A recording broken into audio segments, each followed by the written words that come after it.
Olá pessoal, tudo bem com vocês? Hoje eu preparei um vídeo falando sobre um tema que me remete a várias queixas que eu recebo no consultório e até mesmo comentários que eu recebo no meu Instagram ou aqui mesmo em vídeos do YouTube, que é: por que o meu tratamento da fibromialgia não dá certo?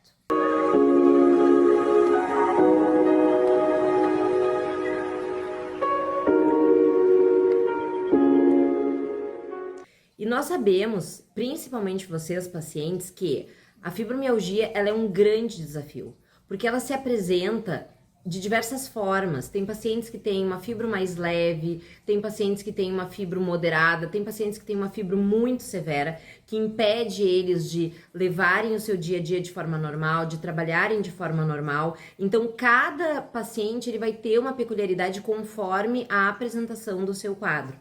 E é importante entender que a fibromialgia, ela não é somente dor. Isso é fundamental que vocês entendam que tratar dor e ter resultados sobre a dor não é a consequência, digamos assim, direta de um tratamento adequado. O paciente precisa regular outras questões, até porque a fibromialgia ela é uma sobrecarga do sistema nervoso central, levando a alterações do sono, a dor, a estresse excessivo, muitas vezes, a alterações cognitivas, como perda de foco, perda de memória, e tudo isso precisa ser equilibrado para que o paciente sinta, de fato, uma melhora importante. Olha aqui quem nós temos hoje no nosso vídeo participando, a Olivia.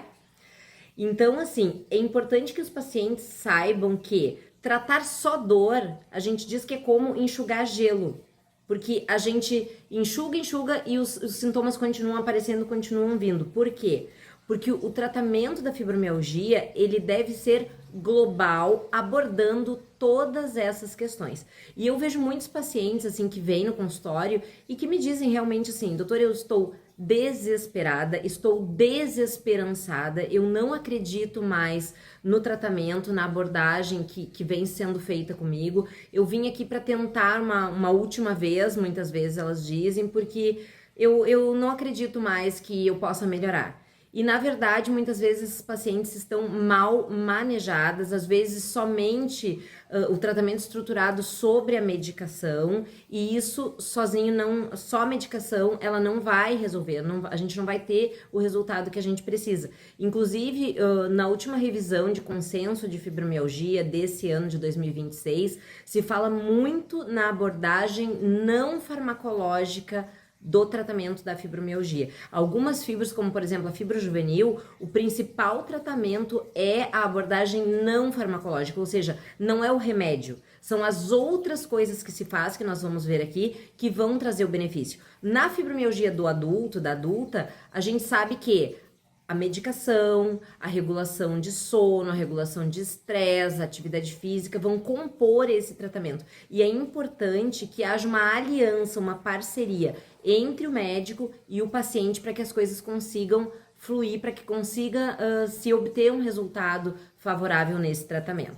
Então, nós temos, assim, em termos de medicamentos, pela revisão do consenso, nós não tivemos mudanças, não tivemos modificações. Então, nós temos como primeira linha a duloxetina, nas doses de 30, 60, 90 ou 120 miligramas. Nós temos a pregabalina, nós temos a gabapentina, os antidepressivos tricíclicos, como a amitriptilina. Nós temos os relaxantes musculares, que eu utilizo muito em momentos de crise. E nos Estados Unidos nós temos uma nova medicação que é o Tomnia, que é uma ciclobenzaprina que tem uma forma de absorção diferente, uma via de administração diferente e que tá vindo lá bem forte com uma promessa, então, de melhora na fibromialgia e o primeiro tratamento específico para fibro nos últimos 15 anos em termos de pesquisas. Então, esperamos que venha para o Brasil e que mostre realmente resultados bem satisfatórios. Mas então, assim, doutora, mas eu já usei pregabalina, já usei duloxetina, já usei gabapentina. Muitas vezes tem pacientes que não respondem a um ou a outro medicamento, ou que estão em subdoses. Tem pacientes que eu pego assim, eu tô usando 75 miligramas de pregabalina e não melhora. Claro, muitas vezes isso é uma subdose, isso precisa ser mexido ou precisa ser acrescentada uma dose durante o dia. Ah, mas durante o dia dá sono, a gente começa com uma dose menor, a gente aumenta a dose da noite, ou a gente troca, usa uma medicação de segunda linha. Já, a paciente não se adaptou à duloxetina, a gente usa uma medicação de segunda linha durante o dia, usa um gabapentinoide à noite, ou usa um tricíclico à noite que melhora o sono. Conforme as queixas principais, um paciente com depressão se investe muito no antidepressivo. Então, se pode compor a medicação de forma que o paciente tenha isso bastante personalizado. Outra coisa que eu costumo orientar sempre os pacientes é, na crise, mexer nas doses, aumentar a dose da medicação que já usa, ou associar uma ciclobenzaprina nos dias de maior crise. Pode ser 1 semana, 2 semanas de ciclobenzaprina, não tem problema. Então é importante particularizar esse tratamento, individualizar esse tratamento e ter a noção de que às vezes já se usou uma medicação, mas não se usou na dose adequada, ou está se usando a medicação ainda numa subdose, e isso pode ser mexido. Isso não se tem que ter medo de mexer na medicação, acompanhando, claro, esse paciente e observando os efeitos adversos. Em segundo lugar, e não menos importante, a prática de exercícios é fundamental, está no consenso da fibromialgia. A prática de exercício é fundamental para a melhora dos sintomas. Eu costumo utilizar protocolos com os meus pacientes de iniciar com caminhadas 10 minutos, 2 vezes por semana, conforme a progressão, conforme esse paciente se sente, aumentar para 10 minutos 3 vezes por semana e assim ir modificando.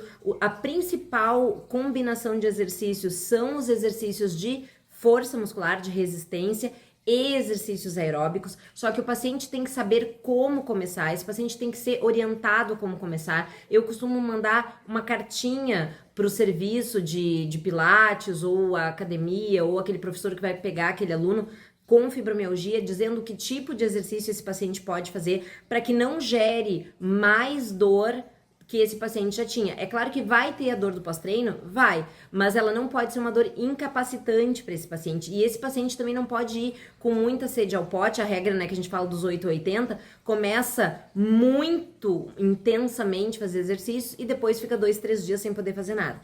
Então, tudo isso há que se ter uma orientação do médico para que esse casamento da medicação com o exercício físico, ele seja adequado. E só para vocês saberem, existem mais estudos relacionando fibromialgia com exercícios do que fibromialgia com medicamentos. Então, cada vez mais é importante a prática dos exercícios, eles melhoram o cansaço, a funcionalidade e a qualidade de vida desses pacientes.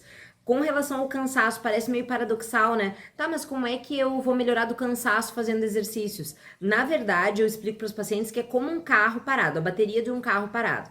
Quando a gente fica muito parado, deixa um carro muitas semanas sem funcionar, a bateria do carro morre e quando a gente vai bater o arranque, aquele carro não funciona. Se a gente rodar ou bater o arranque daquele carro um pouquinho por dia ou a cada 2-3 dias, aquela bateria ela vai se recarregar pelo uso. É a mesma coisa com o nosso corpo. As nossas organelas que geram energia, elas vão gerar energia na medida em que nós fizermos exercício. Se nós não fizermos, nós vamos ficar cada vez mais cansados e eu fico muito feliz que hoje em dia várias das minhas pacientes estão convencidas com relação à atividade física, estão fazendo exercício e me dizem ainda o seguinte: doutora, o dia que eu não vou pro Pilates, ou o dia que eu não vou pra musculação, é um dia que eu fico muito cansada, muito exausta, eu não consigo nem fazer minhas outras atividades. Então, vale a pena apostar nisso, acreditar nisso, começando com orientação, mas fazendo exercício sim, porque vai trazer para vocês mais funcionalidade e mais qualidade de vida, podem ter certeza disso. Um outro pilar importante que às vezes, por não estar adequado, como a medicação não estar adequada, o exercício não estar adequado e esse paciente não ter uma resposta satisfatória aos tratamentos, é a questão do gerenciamento do estresse. Bom, o que é isso, né? Existe um botãozinho que a gente aperta e desliga o estresse e a gente consegue viver tranquilamente, né, as nossas adversidades do dia a dia? Não, isso tudo também faz parte de um treinamento, de um aprendizado, a medicação, pacientes muito ansiosos, muito estressados, a gente já na medicação, na prescrição, já tenta adequar uma medicação que melhore dor, melhore sono e controle ansiedade e estresse. É importante práticas não medicamentosas como meditação, técnicas de respiração, como eu já mencionei em outros vídeos, a técnica 4-6-7, puxa o ar contando 4, segura o ar contando 6 e solta o ar bem devagar contando 7. Essas técnicas, a meditação guiada, mindfulness, as técnicas de respiração, a acupuntura, o andar na natureza, que a gente chama de grounding, muitas vezes descalço, que ainda há controvérsias em termos de evidência científica, mas os pacientes sentem melhora na prática. Fazer atividade física ao ar livre, tudo isso diminui o estado de alerta do sistema nervoso central. Assim como restringir o uso de telas. Muitas vezes se fala assim, restringir o uso de telas à noite para ter um sono mais reparador, mais adequado. Eu oriento os pacientes a diminuir o uso de telas também durante o dia. Por quê? O cérebro ele fica muito agitado durante o dia se a gente fica muito tempo olhando rede social, acompanhando notícias. Isso piora esse estado de alerta, piora a irritabilidade, a fadiga mental, a névoa, que é a perda de foco, a perda de concentração, a diminuição da memória. Isso não só em pessoas com fibromialgia, mas em especial nos pacientes com fibro que já têm um sistema nervoso central, que é um alarme ligado, né, captando estímulos sensoriais, a questão do barulho, que às vezes incomoda, a luminosidade. Então, a tela, ela propicia que isso esteja sempre em alerta. Então, eu oriento os pacientes a reduzirem, a ter como meta essa redução com relação às telas. Outra tática, digamos assim, para melhorar o estresse, para gerenciar o estresse, são os hobbies. Eu falo para os pacientes assim, o que vocês gostam de fazer quando vocês têm algum tempo? Tem pacientes que gostam de ler, tem pacientes que gostam de fazer atividades manuais que são excelentes. Quando o paciente não está em crise, não está com dor exacerbada, fazer uma pintura, um crochê, ler, fazer aulas de canto, de música, de violão, enfim, aquilo que se gosta, para conseguir contrabalançar todo esse estresse, toda essa agitação das atividades que são necessárias, fazer aquilo que se gosta, se presentear com aquilo que se gosta é muito importante no manejo do estresse. Outro pilar fundamental e que às vezes também leva a um tratamento que não está adequado é o controle adequado do sono. Eu sempre digo para as pacientes, paciente com fibromialgia tem que dormir. Todos nós temos que dormir, mas paciente com fibro tem que dormir, porque paciente que não dorme vai ter uma piora da dor. Nem que a gente tenha que adequar a dose de medicamento, às vezes os pacientes têm uma resistência, em especial porque eu uso muita acupuntura no tratamento da fibromialgia e tem pacientes que são mais resistentes ao uso de remédios. Então, quando eu proponho, olha, nós vamos ter que aumentar um pouco a dose de tal medicação para melhorar o sono, algumas pacientes são resistentes, mas eu digo assim, ó, é fundamental. O sono, ele é fundamental para qualquer pessoa, ele está associado, inclusive, a casos de demência na vida, né, mais idosa, ele é fundamental para reparação do nosso sistema nervoso central, ele é fundamental para recuperação das células musculares, das células nervosas, para melhorar o foco, para melhorar a memória, para reduzir a dor. Então, horas de sono de 7 a 9 horas, de um sono realmente reparador, eles mudam a qualidade de vida das pessoas com fibromialgia.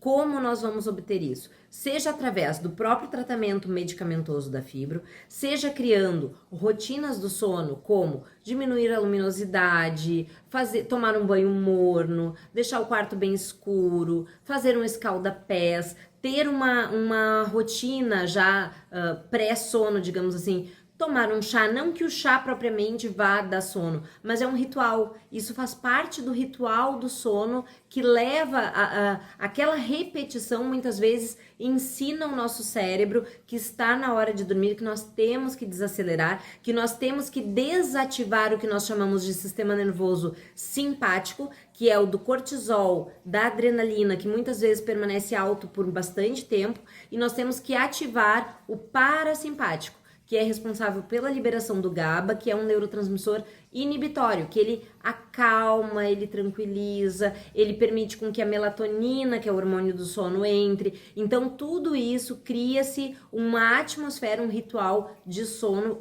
propiciando que esse paciente durma melhor. Outra coisa importante é tratar as dores, porque o paciente com dor, com muita dor, com uma bursite, uma tendinite que se vira de lado e aquele ombro dói, aquele quadril dói, obviamente ele vai ter um sono prejudicado também por conta da dor. Então, paciente com fibra, eu costumo dizer, não tem só fibro. Às vezes vai ter uma tendinite, vai ter uma bursite, vai ter uma inflamação no cotovelo. Então, é importante tratar essas outras afecções que aparecem para que o paciente consiga ter qualidade em todos os sentidos, e aqui falando do sono em especial. Cuidar a posição de dormir, dormir de lado, com o travesseiro no meio da perna, isso é bem importante. Diminuir a cafeína a partir ali das 14, 15 horas, não tomar mais café, não tomar chimarrão, nada estimulante, dar lugar então aos chás, a própria água, né, para que o paciente se hidrate. É muito importante a hidratação para o músculo, para que o músculo tenha mais tônus até mesmo, né, então importantíssimo a redução da cafeína e fazer esses rituais do sono. Tem pacientes que a gente encaminha para terapia cognitivo-comportamental, que funciona muito bem também como indutora do sono. Eu, como mencionei para vocês, trabalho muito com a acupuntura para diminuir os limiares, tanto de dor quanto, aumentar o limiar de dor, proporcionar noites de sono mais adequadas para os pacientes, diminuir a ansiedade. Então, cada coisa ela vai trazer uma contribuição na vida desses pacientes e na melhora do sono. Porque a fibra, pessoal, ela não melhora com soluções mágicas. Isso eu queria deixar essa mensagem para vocês. Ela melhora com estratégia. Então não adianta, eu faço combinações muitas vezes com os pacientes, não adianta a gente apostar numa coisa só. Não adianta a gente apostar, bom, eu vou tomar o remédio, eu vou aumentar a dose e o resto eu não consigo fazer. Eu não consigo fazer exercício porque eu tenho dor. Eu não consigo fazer exercício porque eu não tenho tempo. Né? Isso é muito comum.